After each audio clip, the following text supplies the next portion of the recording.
Chris Stone is the Sports Illustrated managing editor, and I guess had the final say in who was going to be the sports person of the year. Chris, kind enough to join us on short notice. Chris, good morning. How are you?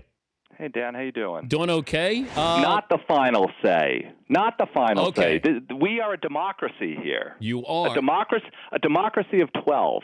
So 12 people were involved. So you had your football selection committee, basically, coming up. We had our football selection committee, exactly. All right. Can you give me the three finalists?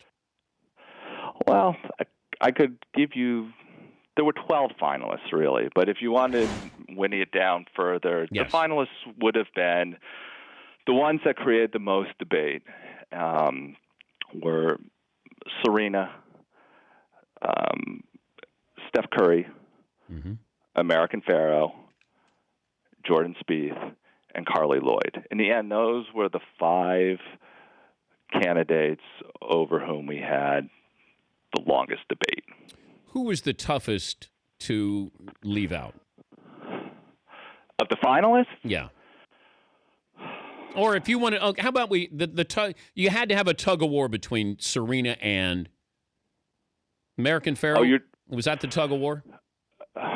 In the end, I would say now we'll narrow it down to three. I mean, I would say Pharoah, Serena, and Steph Curry. I mean, I think Steph Curry's candidacy really gained something from the ridiculous start of the Warriors this year. It's not something we were counting on. Honestly, when you assess the candidacy of an individual, you know, Steph Curry's season ended in June, so therefore you kind of think of his candidacy as he's made his final argument for his candidacy.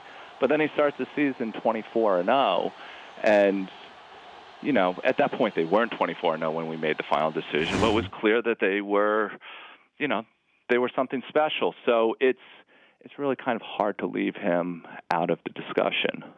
How much did race and gender play a role in picking Serena? Oh, I think it was a huge factor.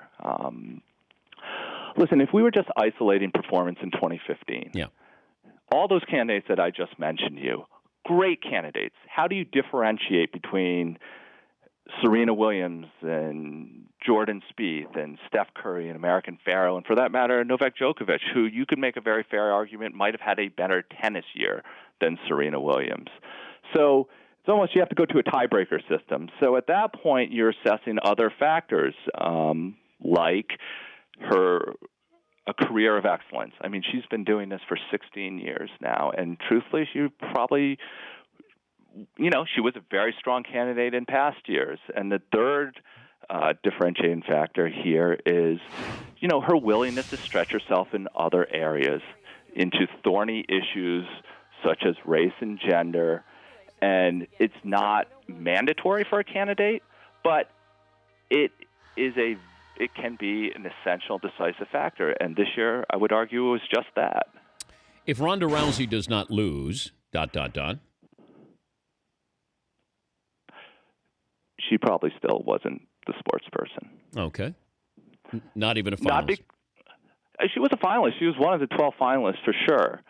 And, you know, obviously that would have presented a little bit of a thorny issue had we chosen her, because the sports person was chosen, I believe, before her home fight. In fact, I'm fairly certain it was sometime in the 7 days before that.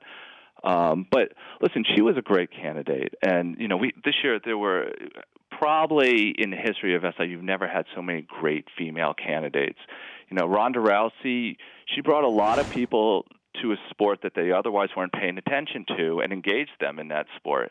And that's a big thing for somebody. And that would be, you know, we don't have fixed criteria or fixed specific criteria for judging a sports person, but that would certainly qualify as one if we did.